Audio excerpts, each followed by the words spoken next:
the movement, the water velocity.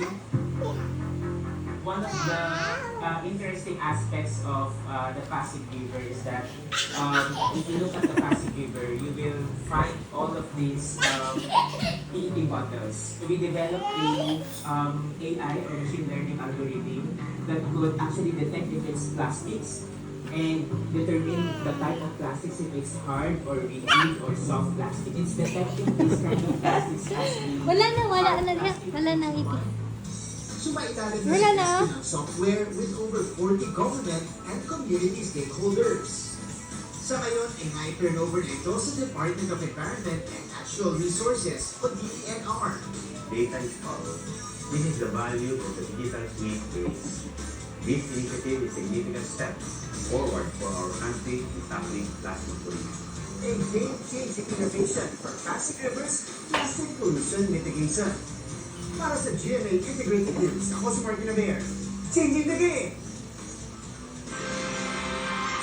Sakto ngayong huling payday bago magpasko, sinamantala na ang ilan ang pamimili ng mga regalo at pang Noche Buena sa Divisoria. Nakatutok doon lang si Marie Zuman. Marie! Ngayon, mahirap man ang buhay sa ngayon, hahanap at hahanap kami ng ating mga kababayan na gawing espesyal ang ating Pasko. Kaya naman, perfect at sumakuma yung payday at meron na uling pangbili ang ating mga kababayan para sa kanilang mga pangregalo, sa kanilang mga mahal sa buhay, at gayon din ang kanilang pang-paksyon. That's super good.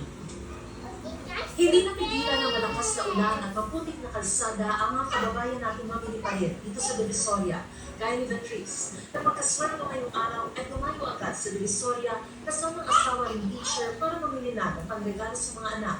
Mas priority talaga yung kids kasi diba Christmas is for kids talaga. Gusto namin silang bigyan ng memory na kapag Christmas special. Yun nga lang, di raw muna nila maisisingit ang pang-Noche Buena ngayong araw. Kasi syempre, yung Christmas kasi special. So sana kahit papano, diba, yung handa, pwede naman yun pero hindi siya ganun ka. Hindi ka maging special.